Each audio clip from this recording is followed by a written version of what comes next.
We were actually quite pioneering at that time to actually think, sustainability is important and we need to be raising awareness amongst the recreational boating sector of some of the issues and actually how we can contribute to protecting and restoring our environment, be it through biodiversity, decarbonisation to tackle climate change, or more the sustainable use of our resources, products, how are we designing things.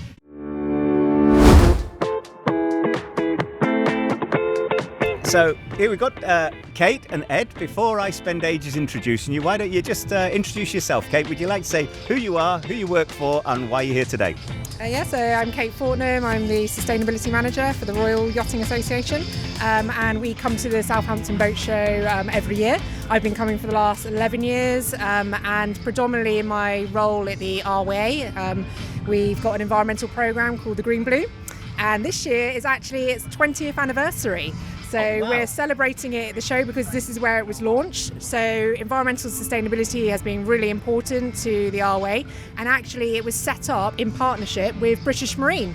And now in later years it's predominantly part of the RWA, but we still work together as two organisations to try and push sustainability within the marine leisure sector. Excellent. All right. Well, Ed, I think you should probably tell us who you are and where you're from, and then we'll delve in a little bit more into that initiative. Sure, thank you. So my name's Ed, I'm the Head of Technical Services at British Marine. We are the trade association for the marine leisure, super yachts, passenger boats, small commercial sectors. We also run the boat show, so we're here today at the boat show. But certainly under my remit as Head of Technical Services, I also have environmental. We look at all legislation that is coming into play, standards, etc., and we try to make sure that industry has the correct tools to be making the right decisions going forward to make sure we have a sustainable future. Excellent. So let's just talk about the differences between your organisations then. So we've got the British Marine as a trade organisation. RYA, I hope I don't embarrass myself, is the Royal Yachting Association, right? What's the difference? So the RWA is a membership organisation, so if you're an individual boater, a sailing club or boating club or training centre or an association that just runs sailing activities, and you can become a member of the RWA, and then we'll support that membership with either if it's clubs and centres, increasing participation, so getting more people out on the water, and then with individual boaters, supporting them with their individual boating needs, and it might be from legal advice all the way to what kind of training courses can I go on to learn actually how to sail or do my boating. Excellent. So you're kind of like the zero to hero of the sailing world or the boating world.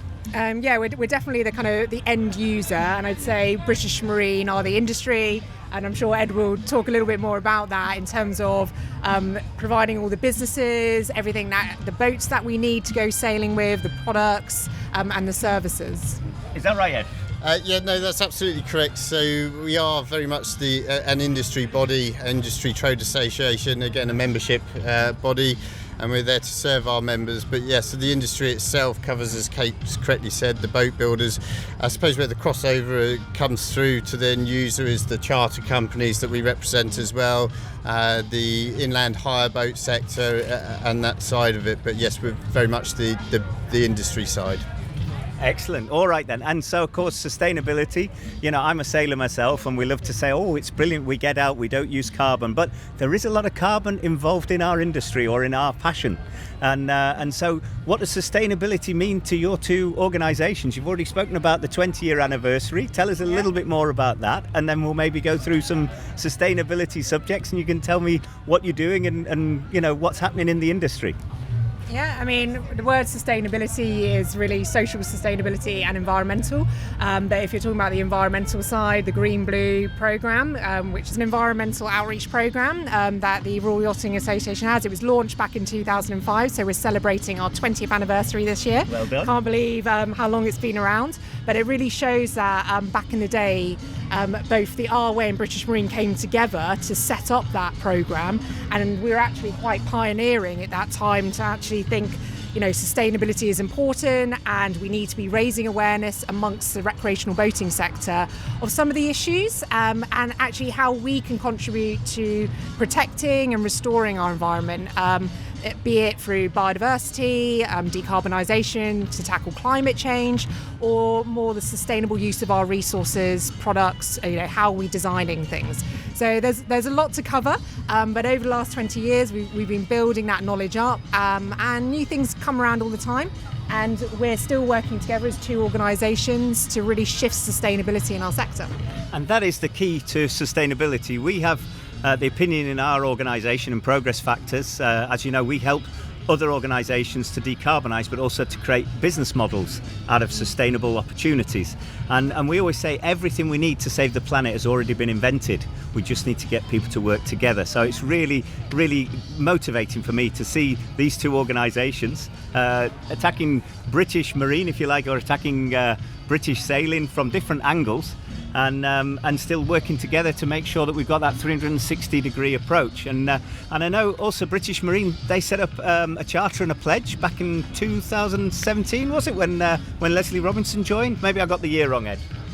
Yes, no, so you're absolutely right. We, here at the boat show, it was specific to the boat show, set up at the same time a charter and a pledge. The charter sort of outlined exactly what we were going to do as an organiser to slowly improve the sustainability of the show.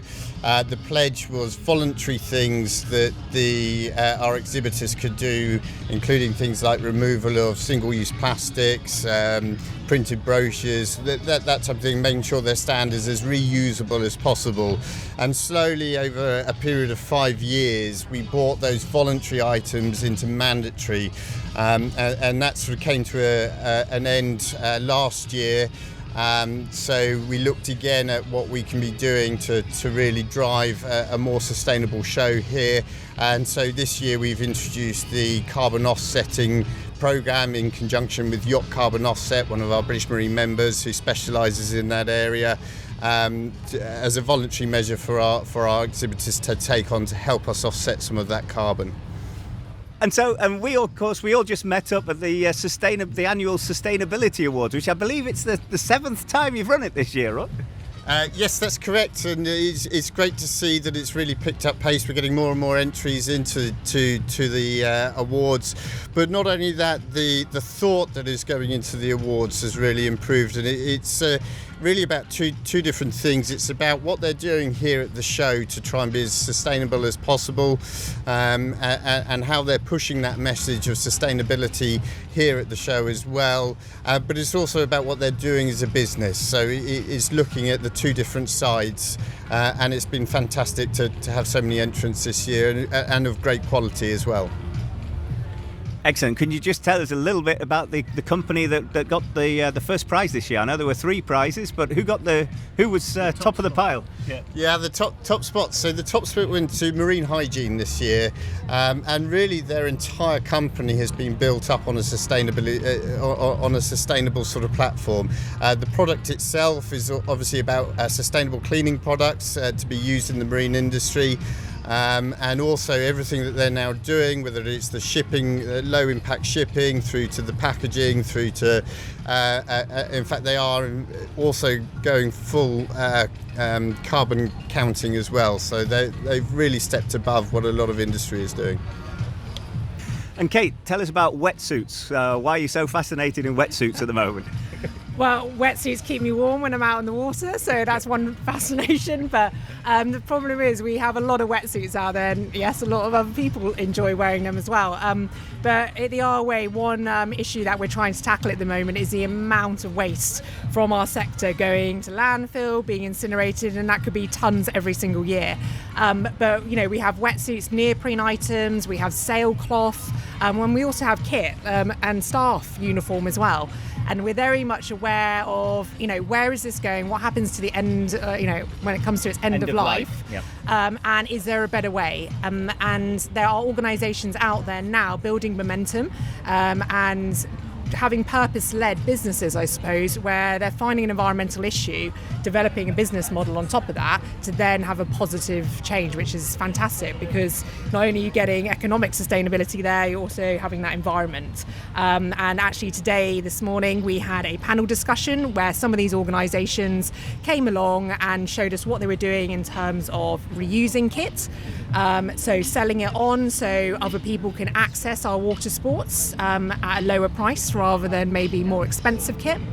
We also had someone that is recycling neoprene, so you can take your wetsuit materials to them and they'll repurpose it into new products. Okay. And we also had an organisation who can completely break down sailcloth into a liquid and extract the molecule elements out of it and resell it back into manufacturing. And one of those elements is called vanilla, which is actually synthetic vanilla, and they're selling that back into the perfume sector. So so we're probably one day going to be spraying more sailcloth on ourselves through different perfumes. That's absolutely mad. So synthetic vanilla, it's not for eating, it's just for the odour, or? Well, they use it in the food manufacturing as well, so multi-areas. But you can just see how actually our waste has valuable resources in, and if we can recover that, it can be put back into our sector and we'll have that circular economy rather than using those raw materials. And as a boating sector, we're out on the water, we've seen the impact of plastic, and we want to do something about it because that's what we enjoy. We like the open spaces, the clean, the beauty of our environment, the wildlife we see. And I think if we're out there doing that boating, we don't want to see our own activity having that impact. So if there's something we can do about that, then I think we want to end, and most of the boaters I speak to completely agree. We have some way to go in terms of the sector in adopting this, but the good thing is there are organisations, research happening that's showing it can happen. So I'm really excited for the future to see this circular economy growing. Yeah. So, I mean, this is really motivating because that's exactly what my company, Progress Factors, does. So if there are any organisations out there that would like to learn how to build sustainable business models, not just in circularity, but all the way through the sustainability sector, we don't teach people how to write reports. There are other organisations who do that, but actually putting sustainability at the core of your business model with a purposeful business model. That's what we're here to do. Join our next Ecothon. It's a fun way of finding out how to do that. But let's get back to the interesting stuff. Ed, could you maybe tell us what are the next steps for sustainability in the British sailing, boating, yachting industry? Sure. Now that's quite a question, really. But we're concentrating on several different areas. I mean, it's interesting that you mentioned waste there, and obviously, as an industry, we are constantly trying to reduce waste. That actually makes businesses a lot more efficient anyway. So we're constantly looking down there. Obviously, the big one in all the media is decarbonisation, and that is a big question that the marine industry is trying to answer and get the data for at the moment. And we're trying to make sure that the industry has the correct tools to make the correct decisions. And it's easy to sort of jump down a certain path, but you might find once you've got the data that that's the wrong path. So British Marine recently is commissioned as part of a larger global group a couple of major projects. There was the ICOMIA Pathways to Propulsion, which was a full life cycle analysis on different alternative fuels, but against the base of diesel and petrol that we've got at the moment, to look at actually what are, for the here and now, the most suitable alternatives that we can get. The marine industry is quite different to automotive in that there's probably a lot more carbon being created in the manufacturing than in the actual use of the product. We've got an incredibly long life product, which is great. It actually means that we've got an incredibly sustainable product in the first place, but we tend to have very low usage of those products. So with the low hours, with different alternative fuels, it can take a long time for the carbon the carbon technology to be replaced. So the actual carbon reduction to make sense. So that was a major report, and it highlighted, it looked at hydrogen, it looked at electrification, it looked at biofuels, as well as the standard diesel that we've got, and sort of benchmark them against each other.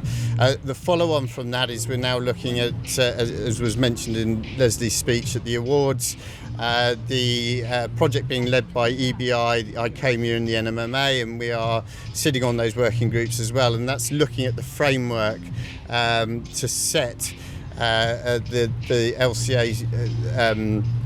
LCA framework for the whole vessel, which will again do two things. One, it will mean that we've got a globally recognised life cycle analysis, so we're all giving the same figures, as you will, which really prevents any greenwashing or anything like that. But really importantly, once we start to use that LCA, it will give us the data at where we can make the changes to actually bring about the largest increase in sustainability for the industry. Excellent. Yeah, it's always about Pareto in the end. It always comes down to Pareto. But that's really fantastic. And I'd just like to plug as well, we were at the Cannes Yachting Festival last week, and I was actually out on a hydrogen fuel cell powered motorboat from a company called Dama Blue. So it's the first Spanish one. I think there is a Scandinavian company does it as well already, and it was a lot of fun. And so, you know, the future is green, the future is bright, and of course we also did podcasts with various different cats that have got electric propulsion. The Modex boat as well. I don't know if you know the Modex with the wing sails that telescopically go up. So there's so much technology out there, and of course Sunreef was also a big highlight to get on a super yacht that's completely sustainable, very sustainable. Because we talked a lot about the carbon in the what we'd call the scope 2 and the scope 3 of actually manufacturing. But in terms of circularity, I heard a statistic recently which shocked me, which was 80% of boat hulls actually get burnt at the end of life. So yeah, we use the boats for a long, long time, but so far we've just basically been burning them in the desert, and that really, really depresses me. Yeah, I mean, like Ed was saying, our boats last a long time. But a lot of the boats that were made with fibre reinforced plastic back in the 1960s have lasted longer than expected, but they are now coming to the end of life. And it's what do we do with that composite material? And the Composites UK, because it's not just a marine issue, this composites are used in all sorts of sectors, and ours is probably one of the smaller areas, but this has been looked at and trying to find technologies, and there are a variety of different organisations who are breaking down composites, more wind turbines, but there is technology available now that can break up composites in terms of boat hulls, but where they need support is they need more investment now, either government funding, private investment, to upscale that, and the solution is there, and then we can start recovering these resources from our end of life of boats, recycling those and putting them, back into developing new products. So again, that's exciting to hear. One thing we're doing at the Our Way is we're trying to identify with data what is the current extent of that issue in the UK. So we have a reporting form on the Green Blue website asking people to report abandoned boats, because some people unfortunately can't afford to dispose of their boat properly. And in the UK at the moment, I think there's probably around 6 boat breakers. So again, we need more facilities to enable boaters or boat owners to dispose of their vessels. So there's definitely a cost boundary here, and the end user is probably the least likely to afford it. So we need to start thinking about how do we fund these solutions so it benefits everybody. But yeah, certainly decarbonisation is really important to the Our Way as well, and we're trying to support our members with decarbonising their vessels as well as their clubhouses. And the industry has really accelerated recently in terms of developing electric propulsion and these different options. Some of this technology is still quite expensive. Those who can afford to buy it new, it's great. In terms of retrofitting, if you've got a yacht and you want to retrofit it to electric propulsion, as Ed was saying, it needs to go through a life cycle assessment to determine whether a brand new electric propulsion system is more environmentally friendly than it's sticking with your existing engine and maybe perhaps just having a drop-in biofuel like HVO. So you can't just look at the emissions coming directly out of the operation of the vessel. You have to look at all the carbon and the environmental impacts that go into the whole development of that system to weigh up, and hopefully with this new way of analysing a boat owner, if they're looking to purchase a vessel, can maybe put in their hours of use for a particular propulsion system that will tell them whether that's the best option for them and how they use their boat. So I think it was something like, if you've got your average yacht, for example, you have to be using it 90 hours, its engine power, for it to really validate being retrofitted to electric. Otherwise, actually, you're better off keeping with your existing engine and having a drop in fuel, and then maybe later on, if your patterns change, you might reconsider that. Or there might be a whole different boat owner for that boat that may have a totally different use pattern and be using it every day and all the time, and then retrofitting might be an option for them. I love the way you just thought laterally there, Kate. That's really good, because that's what it's all about as well. The solutions are out there. We just need to think in different ways. And so, it could really be about, swapping boats or on the boat market, we could maybe then introduce things. If you think about the various apps where you can buy second-hand boats, then maybe you can integrate that as a tool. And there's another business model for some young startup that knows how to program things, isn't it? Yeah, and what we're seeing over the last few years is in terms of from the RWA and our individual boaters, the younger generation may not have that excess money to be able to buy a full boat or maintain it for long periods of time. So they're very much looking for that play option or sharing. So we're starting to see more businesses setting up where you can borrow a boat, share a boat and share the costs. And actually that kind of ends up being more sustainable. In terms of the boat builders, they may decide, we're not going to sell as many boats. But actually their models might change where they'll have a builder boat, but then have more leasing of it and going in, diversifying their own businesses to make sure they've got that sustainable economy for them, if you like. Well, we recently ran an ecothon, and it was all about suitcases. And we all said, I counted, I've got about 10 suitcases at home. And even though I've got a job where I travel quite a lot, you could say 8 out of 10 suitcases stay in the cupboard for at least 11 months a year, if not 12. And of course, for a suitcase manufacturer, things like the shared suitcase model that came out of the ecothon are things that on face value look like you're going to earn less money. But if you actually work it through, then there are opportunities to earn a lot more money through these recurring revenue schemes. And at the same time, there were 25 other business models that came up in a 48-hour workshop. And, it was everything from shared suitcases to things like renting a Rolex. If you live abroad and you come to London for a show, I'm not really a Rolex fan, but a lot of people with the Breitlings and the Rolexes and the Gucci €800 sneakers and things like that, if you could rent that for the weekend and then you go on holiday to the Maldives and you can rent those clothes that are just right for the Maldives, but you would never wear them in Grimsby or Southampton or wherever you live when you come back home. Makes it more affordable for the average boater or consumer for them. And if the businesses change their model to that kind of lending out, and that's the way it's going. And with the younger generation, sustainability is really important to them. And we're getting all sorts of platforms now where people are purchasing, reusing items of clothing secondhand, and I think that's an area that's definitely going to develop. Businesses need to evolve with that, I think, and embrace it. Yeah, and even for an event we're organising at the moment, we were talking about getting some merchandise T-shirts, and we've decided to probably, instead of go for T-shirts, but to get patches that you can put on existing T-shirts. I want to get, so this is embroidered in, and actually our logo's changed, so I'm still wearing the same top because I'm going to wear this until, I can't wear it anymore. But I want to get embroidered patches where I can just quickly sew it onto any item of clothing I have. So if a logo does change, and I know a lot of us have sponsors, if that changes, then you can just remove it and shift it onto another item or continue using the same item. So I'm definitely exploring this area for the RWA and seeing what the options are. Looks like we're going to have to exchange notes there and see who you're buying from. But I like the idea as well. Just imagine if you have a sponsor for the RWA and they decide they're now going to sponsor British Marine, you could sell that patch onto Ed, couldn't you? Pass it on, and you can put it on his stuff. So I'm conscious of time, but Ed, I would like to ask you another question from the trade side of things. So Kate touched on something which is close to my heart. We actually sponsored the IATA, the International Air Trade Association's first ever Sustainable Aviation Fuel Symposium. It's about 3 years ago in Madrid. Really fantastic event. We had all the movers and the shakers of the aviation industry there, all the airlines from all over the world, Emirates, Delta, British Airways, Lufthansa, and also all the manufacturers like Airbus were there. There were oil companies there as well, and so there were all the right people in the room, governments as well. But I did get a little bit of a feeling, and I think the frustration was felt by most there, that the problem with sustainable aviation fuel is you need to invest a hell of a lot of money, and nobody really knows how much we need in the future.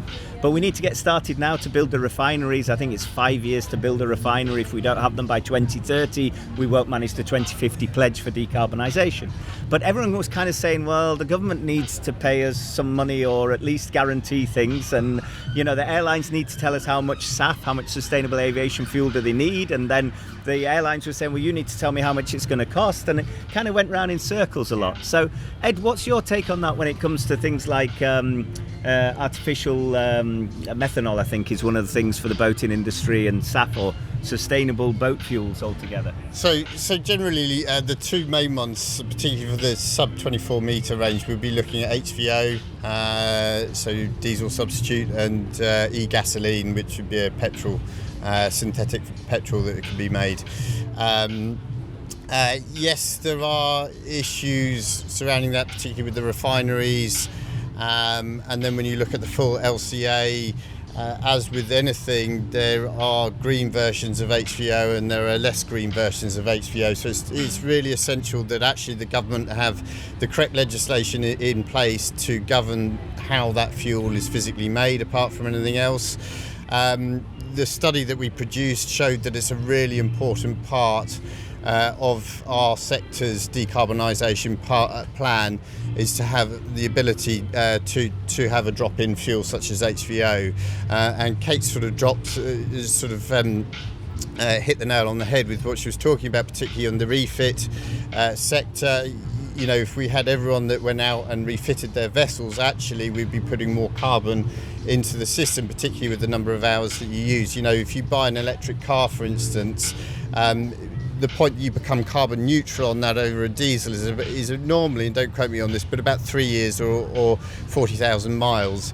So you've got to put quite a lot of usage into it. I mean, it takes an awfully long time to ever get to that point in the marine industry because of our very low use of the vessels. Obviously that changes depending on the vessel use. So if you've got a high-end user who is using their vessel more and more, then a different solution such as electric or potentially hydrogen in the future as well is there.